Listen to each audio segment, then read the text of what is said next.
So the concept of the book is probably a little bit counterintuitive to what a lot of people are thinking. I always tell leaders, don't be vulnerable at work. Vulnerability is about exposing a gap that you have, a gap in competence, a gap in experience, a gap in wisdom, a gap in whatever it might be. Leading with vulnerability is about exposing a gap that you have and then demonstrating what you're trying to do to close the gap. It's about being accountable and responsible. So, very typical example. You make a mistake on a project. Being vulnerable is saying, I'm really sorry I screwed up. Leading with vulnerability is saying, I'm really sorry I screwed up. Here's what I learned from the mistake. Here are 3 things that I'm going to do going forward to make sure that that mistake never happens again. The big challenge now is we've created an environment where we over-index and overemphasize the vulnerability, and as a result, we're using that as a way to justify poor performance. Do you want to hear something really crazy? 96% of the people who watch videos on this channel are not subscribed.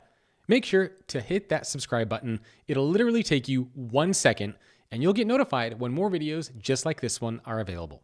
Now, let's get back to the content. So, you might show up to work. I'm so sorry I made a mistake. Oh, it's okay. Don't worry about it. Like, you're okay. Oh, I'm having a tough time. Oh, you're having a tough time. Let me take care of this and blah, blah, blah. It's too much. It's too much over-indexed on that side, right? It's okay to make a mistake. How are you going to fix it? You're going through a tough time? Well, tell me, what are some things that you're working on personally to try to get out of that tough time, right? You need help? Great. I'm happy to help you. But in the future, what are you going to do to help yourself? What are you as an employee going to do to be accountable and responsible? It just feels like we've created this environment where employees show up to work with their hands out and they're like, help anybody. And it's just not the kind of a culture that we want. And it's not all employees, but we're starting to see this more and more and more, especially with the younger generation, with some of these things that are trending on social media, these disturbing, TikTok videos and these disturbing trends on like the Sunday scaries, the Monday morning blues, lazy girl jobs, Sunday scaries. I said, it's just this like crazy stuff of like, we're creating an environment where we are scared to say that hard work is a good thing. It's becoming a bad word in a lot of organizations, and it really drives me nuts. And maybe this is just me, and people are going to look at this and watch this and say, "No, you don't know what you're talking about." Maybe it's because I was raised, by Georgian immigrant parents. But the idea, work is a privilege, right? I mean, everybody should be given the right to apply for a job, right? To try to get the job. But once you get the job, it's a privilege for you to have it. There are lots of other people who are fighting and who would be more than happy to take that job away from you. And we just created this corporate culture where we assume that everybody feels like the job that they have once they get it, it's my right to be here.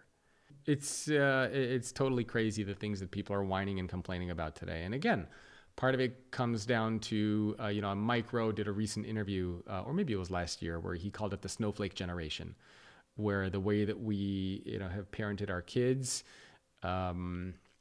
it kind of stems from that. But what I'm seeing is it's now making its way into organizations, and companies are becoming these new types of parents that are coddling their employees, that are taking care of them and come and go when you want. Like, it's okay. We'll push back that project if you're not able to make your deadline. Go see so-and-so if you're having a hard time. Like, it's crazy to me. And again, there does need to be a balance, but I think the balance should start from what are the things that we can do to make you the best professional version of yourself. And that starts with the coaching, the mentoring, the ability to work on difficult challenges and problems, the ability to be able to grow in a company and learn new things, the ability to, get more salary, to have equity in right? Those things matter and should be prioritized over, I'm having a tough time, I need to show up to work and I need to go talk to a mental health expert for an hour. And again, once you get that work stuff done, maybe you could sprinkle in some of those other things in there, especially during the pandemic. It became very hard for a lot of people to go see mental health professionals. But if we overblow this mental health stuff, we focus too much on that and not enough on why employees are fundamentally at our companies to begin with, I think we're going to have a problem.